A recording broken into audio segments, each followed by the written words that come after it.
சகல சௌபாகியங்களும் தரும் ஆதிசங்கரர் அருளிய ஸ்ரீ சௌந்தர்ய லஹரி. ஸ்லோகம் 71-80. நகானாமுத்யோதைः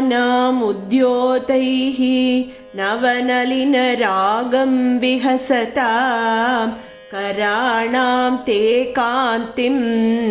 கதய கதயாமः கதமுமே கயாச்சித்வா வாமம்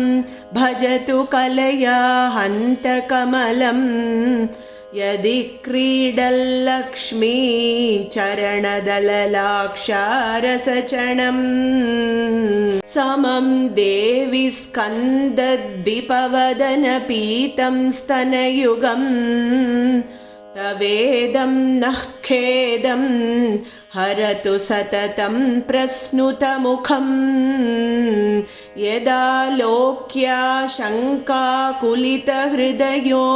हासचनकः स्वकुम्भौ हेरम्बः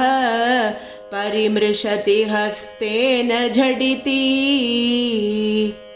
अमूते वक्षोजौ अमृतरसमाणिक्यकुतुपौ न सन्देहस्पन्दो नगपतिपताके मनसिनः पिबन्तौ तौ यस्मात् अविदितवधूसङ्गरसिकौ कुमारवद्यापि विरदवदन क्रौञ्चदलनौ वहत्यम्बस्तम्बेरमदनुज कुम्भप्रकृतिभिः समारब्धां मुक्तामणिभिरमलां हारलतिकां कुचाभोगो बिम्बाधररुचिभिः अन्तःशबलितां प्रतापव्यामिश्रां पुरदमयितुः कीर्तिमिव ते तव स्तन्यं मन्ये धरणिधरकन्ये हृदयतः पयः पारावारः परिवहति सारस्वतमिव दयावत्या दत्तं द्रविडशिशुरास्वाद्य तव यत् कवीनां प्रौढानाम् अजनिकमनीयः कवयिता हर क्रोधज्वालावलिभिः अवलीढेन वपुषा गभीरे तेनाभिसरसि कृतसङ्गो मनसि जः समुत्तस्थौ तस्मात् अचलतनये धूमलतिका जनस्तां जानीते तव जननि रोमावलिरिति यदेतत् कालिन्दी तनुतरतरङ्गाकृति शिवे कृशे मध्ये किञ्चिज्जननि तव यद्भाति सुधियां विमर्दातन्योन्यं कुचकलशयोः अन्तर्गतं तनुभूतं व्योम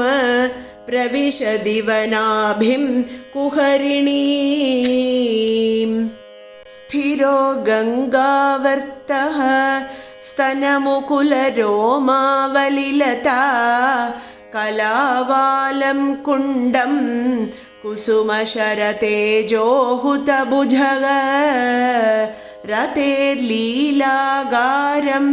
किमपि तव नाभिर्गिरिसुते बिलद्वारं सिद्धेः गिरिशनयनानां विजयते निसर्गक्षीणस्य स्तनतटभरेण क्लमजुषो नमन्मूर्ते नारीतिलकशनकैः तृट्यत इव चिरं ते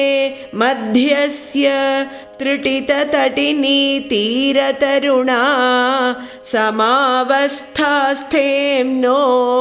भवतु कुशलं शैलतनये कुचौ सद्यग स्विद्यत् तटघटितकूर्पासभिदुरौ कषन्तौ दोर्मूले कनककलशाभौ कलयता तव त्रातुं भङ्गात् अलमिति वलग्नं तनुभुवा त्रिधानद्धं देवी त्रिवलिलवलीवल्लिभिरिव